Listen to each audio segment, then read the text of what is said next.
All right, we'll call this rulemaking hearing to order, and I'll ask Ms. Hill to read the docket. Thank you, Mr. Chairman and Commissioners. This hearing is being held under docket 2019-289-A, and it is a public hearing on the proposed regulation of the Commission regarding procedures to employ, through contract or otherwise, third-party consultants or experts. In the filing of the proposed regulation with the General Assembly, members of the public were given an opportunity to submit written comments and to also be present today for a public hearing. Mr. Commissioner and Commissioners, the docket is in order. Okay, thank you. Thank you. Okay, so we need to get these documents entered into the record. So we need Mr. Chairman, Commissioner Belzer. pursuant to Code Section 1-23-111, which is part of the Administrative Procedures Act, I move into the record the jurisdictional dockets in this case, consisting of all notices of drafting, notice of public hearing, and the final draft of the proposed regulations. I note that these documents are available on the docket management system, and they have the stamp that these documents have been filed in accordance with the Administrative Procedures Act in the State Register, as well as in the docket on the DMS. The final draft of this regulation includes, but is not limited to, the statement of need and reasonableness as required by statute. That's my motion.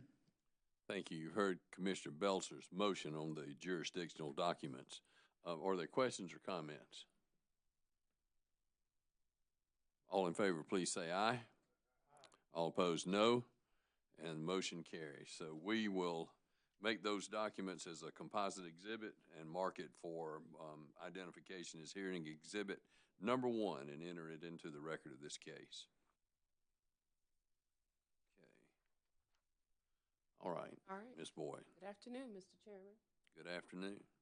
So, if you would allow me to, I'd like to make a brief presentation regarding the regulation, the proposed regulation for the Commission's procedure to employ, through contract or otherwise, qualified independent third-party consultants or experts. 2 documents thus far have been published in the South Carolina State Register. May I get the Elmo, please? The notice of drafting was published in the State Register. This is the single page. You have a copy of, double-sided, on September 27th, 2019.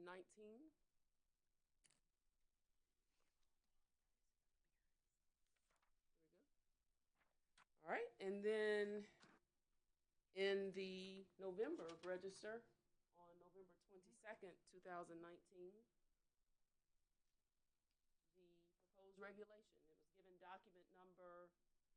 document number 4952, and the proposed regulation was published on November 22nd, 2019, volume 43, issue 11. There's one more document I'm going to show you, Mr. Chairman. Here's the reason why. For the proposed regulation, you'll notice on the last page, page 90 at the top, for text, it says the full text of this regulation is available on the General Assembly's homepage. Well, this is the document that I'll refer to with the text. This is what the cover page looks like on the bench, okay? And at the end of that document, you will find the entire regulation published.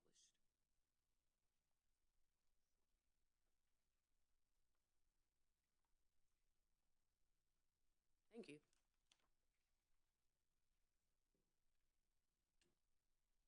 Okay, so Mr. Chairman, I need to request permission to do something today.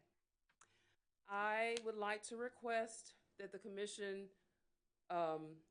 allow me to present sections A through E of the proposed regulation and ask for permission, when you make your final decision, I'm asking for your consideration of this request, to delete or withdraw sections F and G at this time.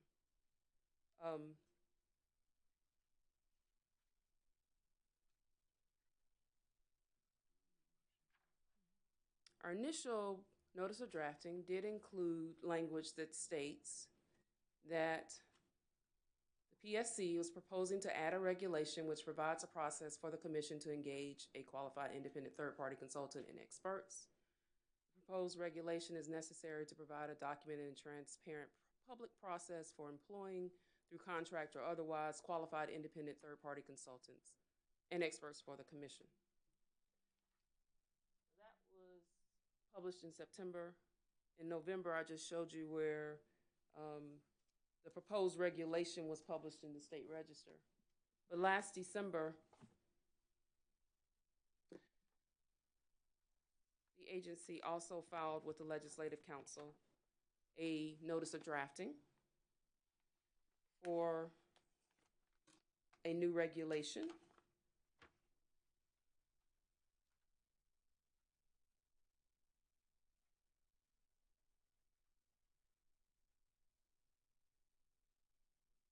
you switch to Elmo, please? Thank you, Randy. Okay. So, this document that I'm showing you on the Elmo now was published on December 27th, and the first paragraph basically states, the PSC proposes to create a new regulation which outlines the role of a qualified independent third-party consultant or expert. If the commission agrees, what staff is currently requesting is that we not avoid the issue, but that we address the issue of the role of the expert. In addition to, you also see in the first paragraph the commissioner's reliance on the content of the expert's report during this rulemaking, the one that is covered under docket number 2019-362-A. So, just want to make you aware of that. Now, May we ask questions, or you want us to wait? We're going to give everybody a chance to ask questions unless it's okay to jump in there. You'd rather go ahead and get through? That's fine. I just wanted. All right. So I need the other screen, please. Switch. Thank you, Randy. Okay. I think I've covered the delete withdraw at the request. Just to bring your attention to South Carolina Code annotated section 1-23-111. Section C states that the presiding official can determine that the reasonableness of a proposed regulation has not been established, and the agency shall elect to modify the proposed regulation. And there's also a section, before we even get to section C of 1-23-111, Mr. Chairman, it's in section B. All right, it's at the very end, 1-23-111B, which states that the presiding official shall issue a written report which shall include findings as to the need and reasonableness of the proposed regulation based on the analysis of factors, and then that's listed, and other factors as the presiding official identifies, and may include suggested modifications to the proposed regulations in the case of a finding of lack of need and reasonableness. So I've included section B up there, but I think the last part of section B is also applicable here, based on staff's request.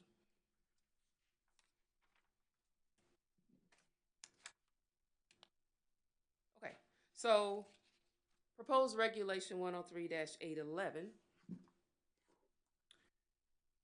the tool for hiring the expert or consultant. Based on the regulation, the tool for hiring will be the request for proposal.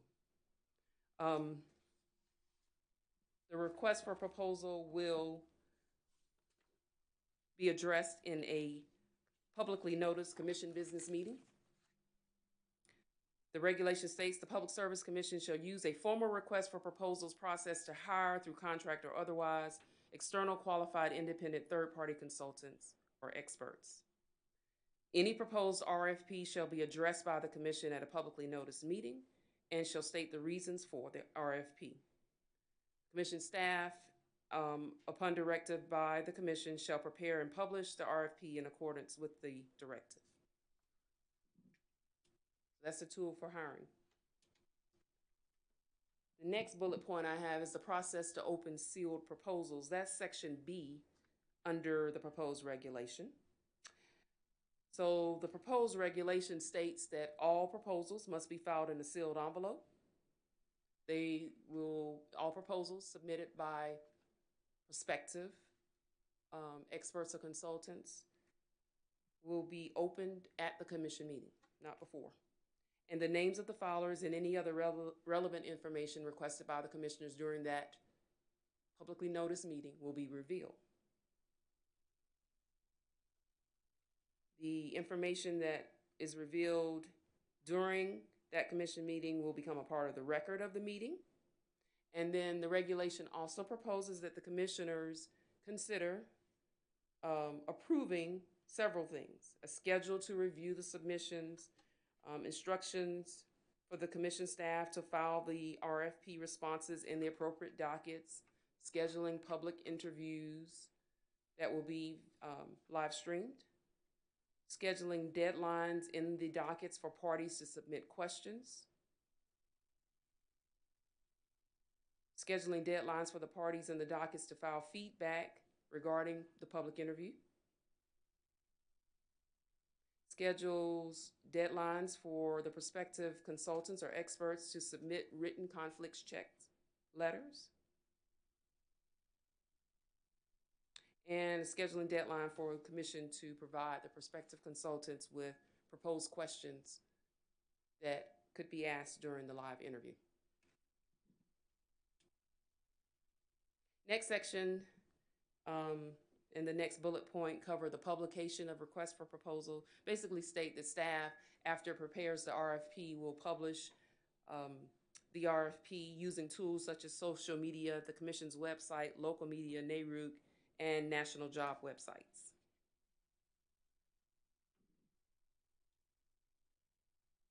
Now, the next bullet point, we're going to talk about additional information, including the public interview.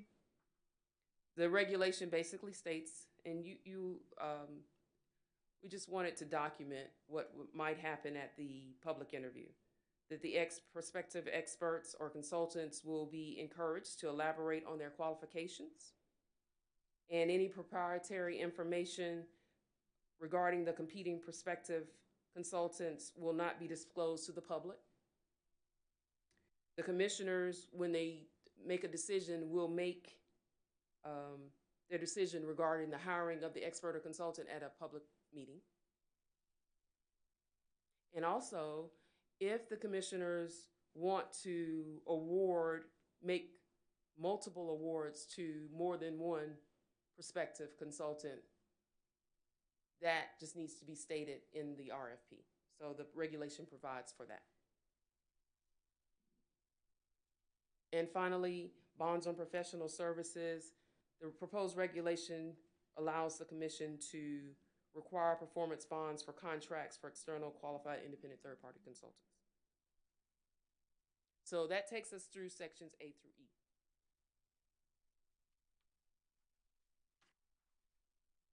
Yes, sir, Mr. Chairman. Okay, so we'll take questions now. We'll take them. I know you three guys are signed up to speak, but you got any questions before you speak? Okay, commissioners, any questions? Commissioner Belcher, I know you got a question. Just itching down here to ask a question. Thank you, Mr. Chairman. Ms. Boyd, thank you for your presentation. And I understand that staff has already filed a notice for another regulation to govern the role. But what strikes me is and another reason to strike F and G, are not F and G outside the scope of what was noticed of this proposed regulation?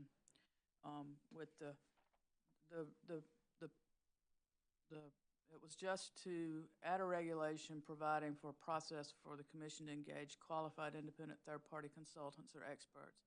The notice did not address the role of the experts in any manner, and so I would submit that another reason for F and G to be withdrawn or stricken from this is that it's outside the scope of the notice of the proposed regulation. Yes, ma'am. I should know this, and I apologize that I do not, but I'm gonna ask the question anyway. Okay. I'm concerned about the consolidated procurement code. Is the hiring of experts pursuant to the sections of Act 62, are those exempt from the procurement code? I didn't bring my Act 62 in here, and we don't have an updated supplement in here. And it may be something that we can look at. I'm quite sure it is. I just want to make sure, but that, as we were going through this, the procurement code just kind of popped into my mind. And I just want to make sure that we're okay with that.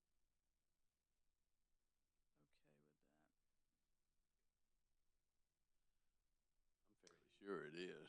I'm thinking it is too, but, I had to memorize Act 62 for my test, so I know. and I just want to, let's just make sure, and that can be something that you can come back to after the speakers address their thoughts, if you would. But it might be good to have that on the Oh, record. that's, I don't know that they can capture that on live stream, but I'm looking at, General Assembly's website, Right. scstatehouse.gov, and under 584120I, it says, the commission, this is the second sentence, the commission is exempt from complying with the state procurement code in the selection and hiring of a third-party consultant or expert authorized by this subsection. I appreciate that. Just wanted to make sure we were okay, that wasn't going to be a holdup to this regulation. Yes, ma'am. I appreciate you finding that. Thank Yes, you. ma'am.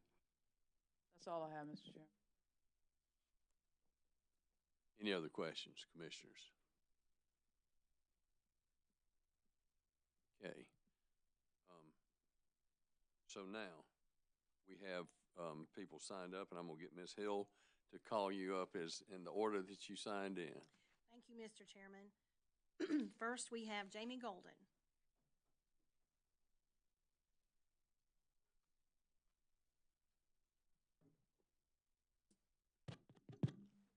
Mr. Chairman, members of the commission, we wholeheartedly, Jamie Golden again, Nelson Mullins, Riley Scarborough, 100% support striking E and F, or I'm sorry, F and G, as Ms. Boyd has requested. To Commissioner Belser's point, as a preliminary matter, this violates the Administrative Procedures Act based on the notice. The Administrative Procedures Act 1-23-110 requires a synopsis that match the regulation, a side-by-side summary of the changes that details what those changes are, and it also, that synopsis must highlight any changes. Nowhere in the notice does it talk about anything other than the hiring and the retention of the third party. And so I think for that reason, to get into defining the role and the bounds of the third party is well beyond the scope of what was noticed. And so I think the clerk is absolutely correct to make that request.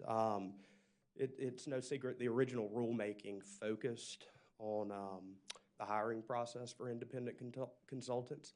I think this came out of a bad thing. It was a good thing that came out of a bad thing. It was the Pegasus thing that, you know, got us here. And on November the 8th, I believe it was, Duke Energy Carolinas, Duke Energy Progress submitted what you have now as F and G, and it was put forth in a redrafting amendment on November the 11th. Again, there's now a separate docket. We can go into that. I think the clear legislative intent is to give you all flexibility. It's going to be a contentious issue trying to define the role of the consultant, and that we appreciate the opportunity to handle that in a future rulemaking docket. And so for those reasons, we would ask that you remove F and G, or an alternative withdrawal of the entire regulation. But we think that there are good things, obviously, in the original reg. It's that late addition, that late added language that was supplied by a comment that is problematic. Any questions? Questions? Thank you, sir. Thank you, Mr. Chairman. Thank you, Mr. Chairman. Next, we have Richard Witt.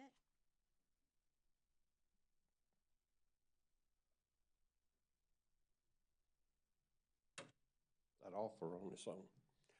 Mr. Chairman, members of the commission, in 28 years, this is one of my easier performances, thanks to Ms. Boyd today, because we are in the same position as JDA's attorney. I'm Richard Witt from the Witt Law Firm for the South Carolina Solar Business Alliance. We really appreciate the opportunity to appear in front of you on this matter, but Ms. Boyd's motion, we're in agreement with that. We were going to argue that today, and we also were going to argue that adding F&G would be outside the scope of what was noticed. So we're kind of in agreement with JDA's attorney in general, and also the written comments from SCLC's attorney. And so for those reasons, I think the only thing Mr. Golden didn't mention was you have a docket number open, but the docket number is 2019-362A. And we certainly would argue that's the appropriate place for F&G to be considered. So with that, that's all we have. We certainly appreciate the chance to support her motion to remove those two sections. Thank you, Mr. Witt. Any questions of Mr. Witt? Thank you, Mr. Chairman, members of the commission. Next, we have Mr. Chairman Frank Ellerby. Ma'am, thank you, Mr. Chairman and members of the commission. Frank Ellerby here representing Duke Energy. Duke, that would be both Duke Energy Carolinas and Duke Energy Progress. Subsections F and G were things that we proposed in response to the original notice of rulemaking.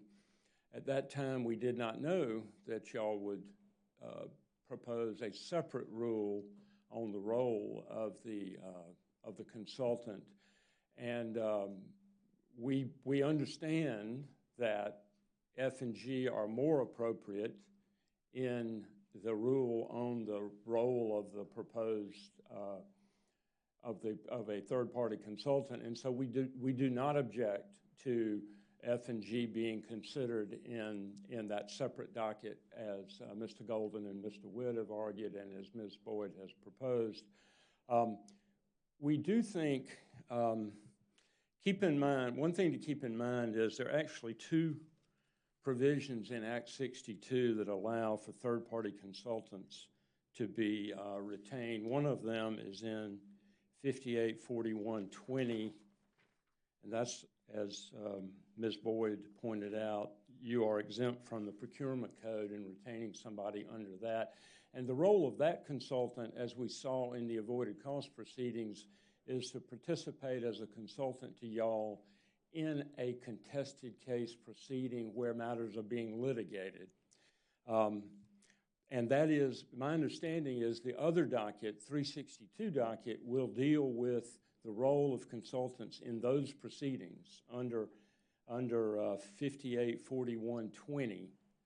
The other provision is of Act 62 is 583760, which allows the Commission and ORS to retain a consultant to help with an independent study to evaluate integration of emerging energy technologies. I don't think y'all have gotten to that in working your way through Act 62 matters. That's all, you're also exempt from the state procurement code on that. That's a report that goes to the General Assembly. It's not something that would be decided by this commission. My understanding, it's not something that would be decided by this commission in a contested case proceeding. But I believe, my reading of the notice of drafting in this docket, the 289A, is that the procedure for retaining the consultants applies to both. Both provisions are mentioned in the notice of the drafting. With that in mind, we would suggest that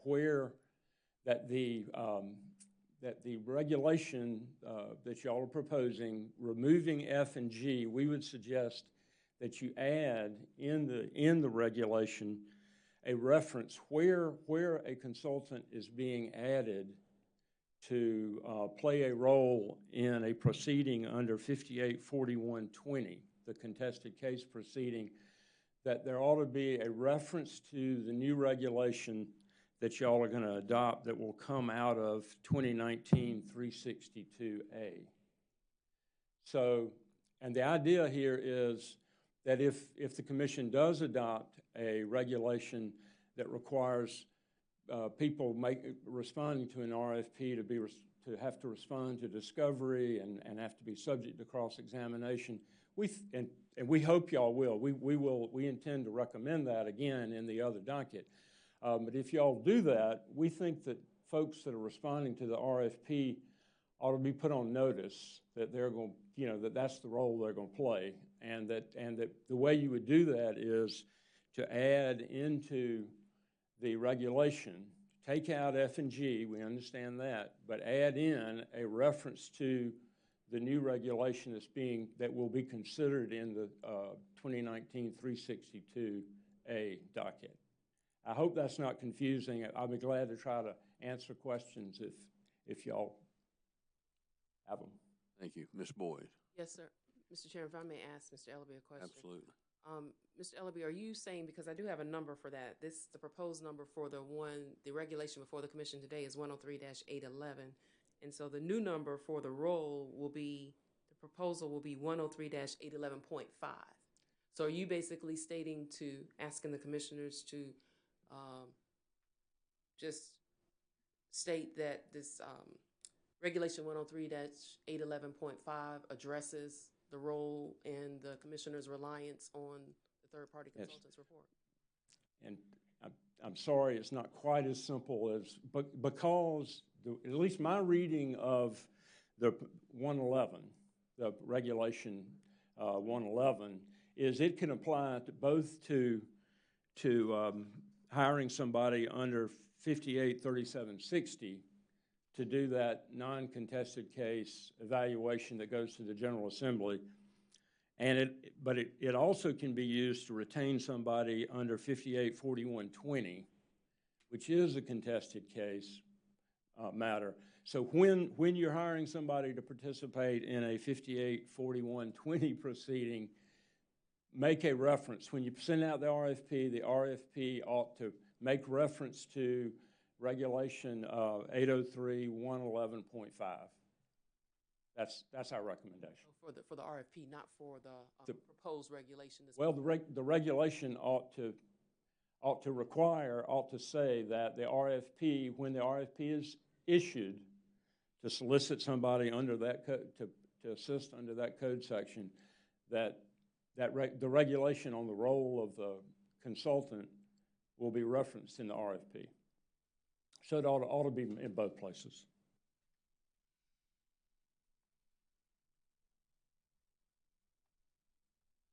Other questions?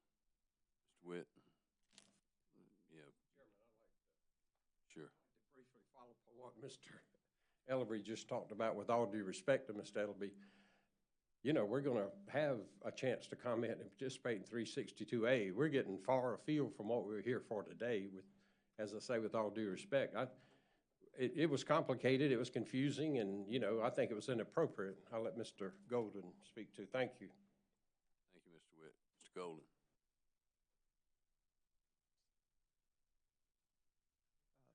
Mr. Chairman, I would again say that that's outside of the scope of what was noticed for today, and I also would point out that we're being mighty presumptuous to add in a reference to a regulation that doesn't even exist yet. There is a possible docket in 362 where you may approve it, and I would ask, if you may allow me to ask the question of Ms. Boyd, would this regulation in 362 be subject then to legislative approval after the commission? Yes. So I guess what Mr. Ellaby would be proposing is to reference a reg that still would have to go through y'all, and then if they got their way, obviously we're completely adverse to their position on the role of the consultant. I'll just go ahead and put that out there. So if the commission does something, then we could go to the legislature and have them not approve it, not take action, or send it back, as Ms. Hill is well aware. So by referencing a potential reg that may never come to be in existence, I think you're just open. One, it's outside the scope of what was noticed, and two, I think that's just, I can't support that. Thank you. Okay, I know Commissioner Belcher, you have questions. I'm sorry I didn't get to you earlier. Mr. Chairman, that was kind of my point, that I don't know that we can, in this reg, reference a potential reg. It seems like, Ms. Boyd, in the other docket, has that final regulation been drafted yet? Has the Actually, The reason is, it seems like in that regulation proceeding, it seems like if this was gonna happen, it would be to also amend this previous regulation during that proceeding versus trying to put a regulation, a reference to a just possible regulation in the future. well, all that's happened thus far, Kind of getting I understand where Mr. Eloby's coming from, just the process is a bit confusing, I think. yes, ma'am. So all that's happened in docket number, the only documents that we have made public, basically, because we filed the notice of drafting, and that notice of drafting was published in December, late December, regarding the role and the commission's reliance on the report. So we haven't, I'm glad we're having the hearing today. The comments that we've asked for comments to be filed regarding the role and the commissioner's reliance, the role of the consultant and the commissioner's reliance, we've asked for comments to be received no later than Thursday, February 13th. So that's all that's happened thus far, Commissioner Belser. We will have to create a proposed regulation, and we'll have another hearing, and then, of course, that will be subject to review by the General Assembly. Thank you very much. Thank you, Mr. Chairman. Thank you, ma'am. Ms. Boyd, anything else No, from you? sir. Okay. So I know we will take this as information, and I appreciate everybody being here to comment, and I think the record is going to be kept open until close of business February 5th to receive any additional written comments that anyone may wish to submit. So, and at that time, the record will be closed. And we'll let you know as soon as our this final decision is soon after February the 5th as we can. So anything else we need to do? Mr. Chairman? Commissioner Urban. Just from a procedural standpoint, could we go ahead and take up the deletion of F and G at this time? Go ahead and do that now. Okay. We don't have to do that right now, Commissioner Urban. We'll do that in the final ruling, not in this public hearing. All right, sir. So it'll be back on our agenda, Yeah. in this meeting agenda at a later date. Yeah. All right. I think on the, Before it's sent over for approval. right. Thank you. Yes, sir. All right. Correct. Yeah, and Commissioner Urban, I think they have to keep the record open a minimum. I understand. Yes, sir. Yeah, gotcha. So that's in compliance with the Administrative Procedures Act. We Yes. Leave it open. Thank you. Thank you. Anything else? Not, we're adjourned.